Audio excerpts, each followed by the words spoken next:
सुप्रभात बहनों। कक्षा नवम। आज कृतिका में हमारा पहला पाठ है माता का आंचल, जो लिखा है शिव पूजन सहाय जी ने। कह रहे हैं, जहाँ लड़कों का संग तहाँ बाजे मृदंग, जहाँ बुढ़ों का संग तहाँ खर्चे का तंग। जहाँ बच्चे होते हैं वो जो है नाचते रहते हैं, खेलते रहते हैं, और जहाँ बुज़ुर्ग लोग होते हैं वो जो है जीवन की दिनचर्या कैसे चले उस चीज़ पे जो है चर्चा करते रहते हैं। कह रहे हैं, हमारे पिता तड़के उठकर निपट नहाकर पूजा करने बैठ जाते थे। हम बचपन से ही उनके अंग लग गए थे, अर्थात उनके सानिध्य में आ गए थे, उनको अच्छा मानते थे। माता से केवल दूध पीने तक का नाता था, इसलिए पिता के साथ ही हम भी बाहर की बैठक में ही सोया करते। वह अपने साथ ही हमें भी उठाते और साथ ही नहला धुलाकर पूजा पर बिठा लेते। हम भभूत का तिलक लगा देने के लिए उनको दिक करने लगते थे। कुछ हंसकर, कुछ झुझलाकर, कुछ डांटकर वह हमारे चौड़े लिलाट के त्रिपुंड कर देते थे। हमारे लिलाट में भभूत खूब खुलती थी, सिर में लंबी लंबी जटाएं थी। भभूत रमाने से हम खासे बम भोला बन जाते थे। पिताजी हमें बड़े प्यार से भोलानाथ कहकर पुकारा करते, पर असल में हमारा नाम था तारकेश्वर नाथ। हम भी उनको बाबूजी कहकर पुकारा करते और माता को मैया। जब बाबूजी रामायण का पाठ करते तब हम उनकी बगल में बैठे बैठे आईने में अपना मुंह निहारा करते थे। जब तक हमारी ओर देखते तब हम कुछ लजाकर और कुछ मुस्कुराकर आईना नीचे रख देते थे, वह भी मुस्कुरा पड़ते थे। पूजा पाठ कर चुकने के बाद वह राम राम लिखने लगते।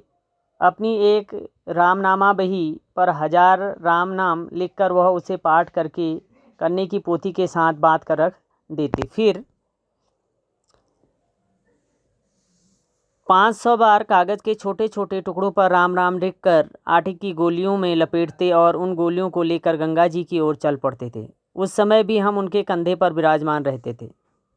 जब वह गंगा में एक एक आटे की गोलियां फेंककर मछलियों को खिलाने लगते तब भी हम उनके कंधे पर ही बैठे बैठे हंसा करते थे।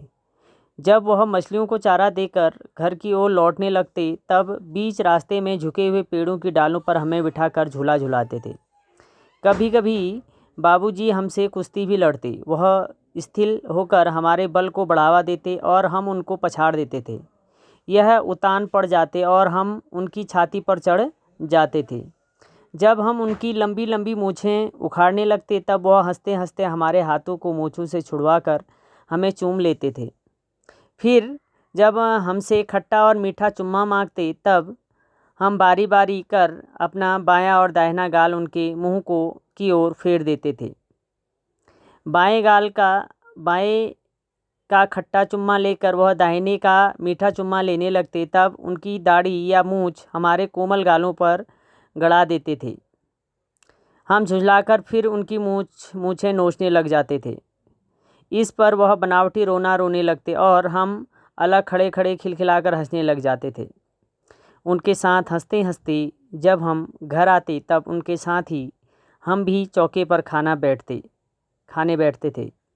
वह हमें अपने ही हाथ के फूल के एक कटोरे में गोरस और भात सान कर खिलाते थे।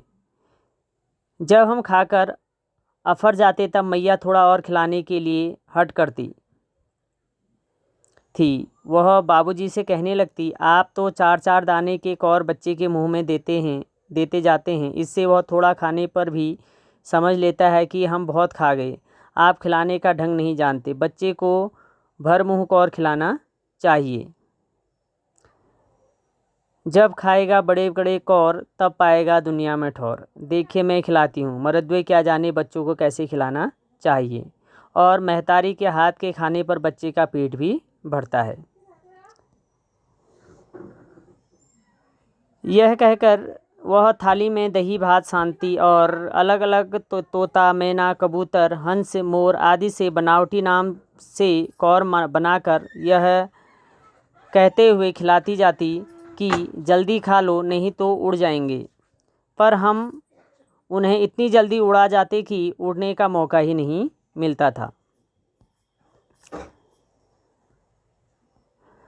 जब हम सब बनावटी चिड़ियों को चट कर जाते तब बाबूजी कहने लगते, अच्छा अब तुम राजा हो, जाओ खेलो। बस हम उठकर उछलने कूदने लगते थे। फिर रस्सी से बंधा हुआ कांट का घोड़ा और नंग धड़ंग बाहर गली में निकल जाते थे। जब कभी मैया हमें अचानक पकड़ पाती तब हमारे लाख छटपटाने पर भी एक चुल्लू कड़वा तेल हमारे सिर पर डाल ही देती थी।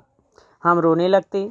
बाबूजी उस पर बिगड़ खड़े होते, पर वह हमारे सिर में तेल बोत कर हमें उबट कर ही छोड़ती थी।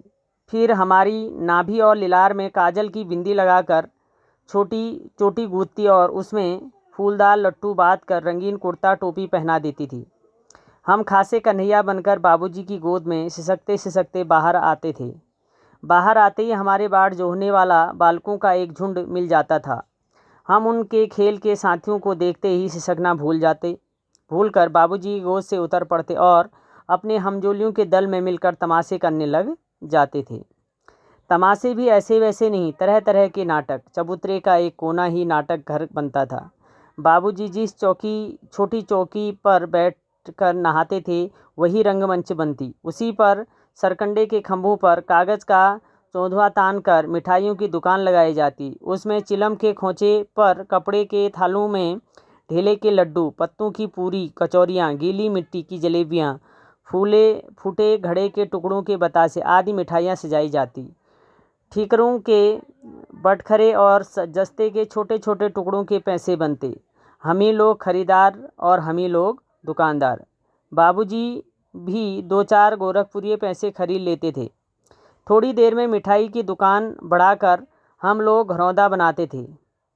धूल की मेड़ दीवार बनती और तिनकों का छप्पर, दातून के खंभे, दिया सलाई की पेटियां के किवाड़, घड़े के मोहड़े की चूल्हा चक्की, दिए की कढ़ाई और बाबूजी की पूजा वाली आचमनी कलछी बनती थी।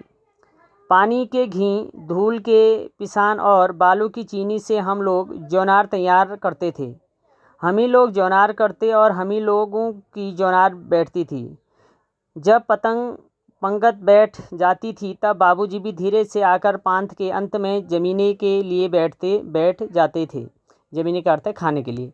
उनको बैठते देखते ही हम लोग हंसकर और घरौंदा बिगाड़ कर भाग चलते थे। वह भी हंसते हंसते लोटपोट हो जाते और कहने लगते, फिर कब भोज होगा भोला नाथ।